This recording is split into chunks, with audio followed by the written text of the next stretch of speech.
said, I just don't feel comfortable building a robot army here and then being ousted because of some asinine recommendations from ISS and Glass Lewis who have no friggin' clue. I mean, those guys are corporate terrorists. We don't even want to call it a compensation package. Yeah, it's not. The point is, I just like there needs to be enough voting control to give a strong influence, but not so much that I can't be fired if I go insane. And I think that sort of number is in the mid-20s approximately. I want to take the time to talk about an extremely important vote, which is being held on November 6th.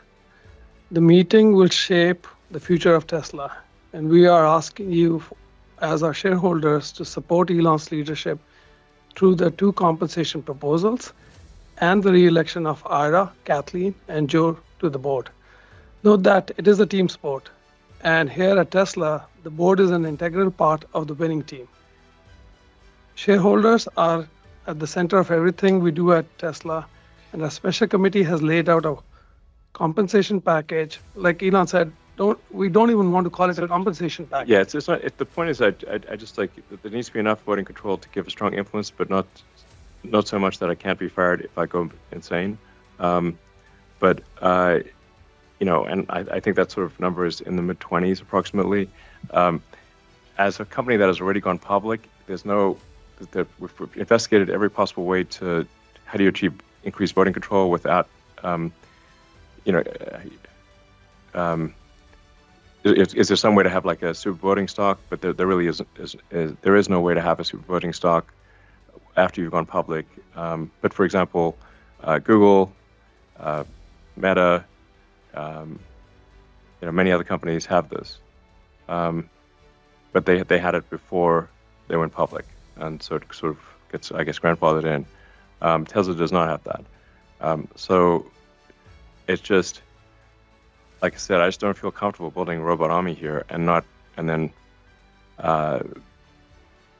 being ousted because of some asinine recommendations from ISS and Glass Lewis who have no friggin' clue. I mean, those guys are corporate terrorists.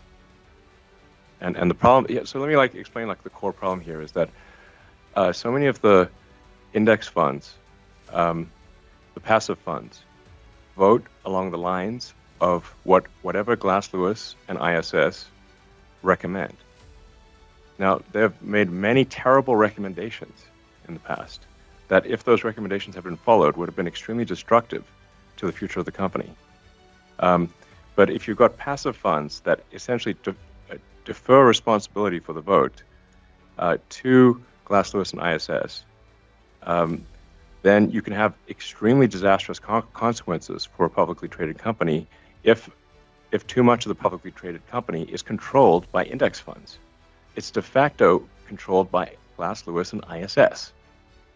This is a fundamental problem for corporate governance because they're not voting along the lines that are actually good for shareholders.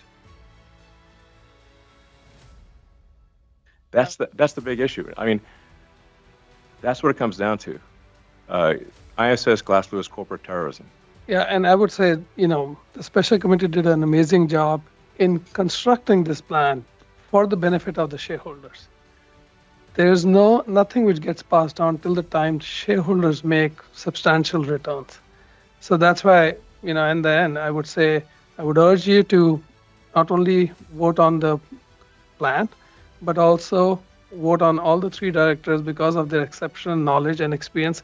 And literally, we at Tesla work with these directors day in, day out. I mean, there is not even a single day that one of the directors I haven't spoken to or one of my colleagues hasn't spoken to.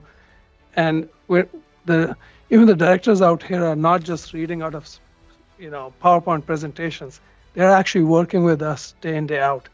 So again, I just urge you guys as shareholders to vote along the board's recommendation.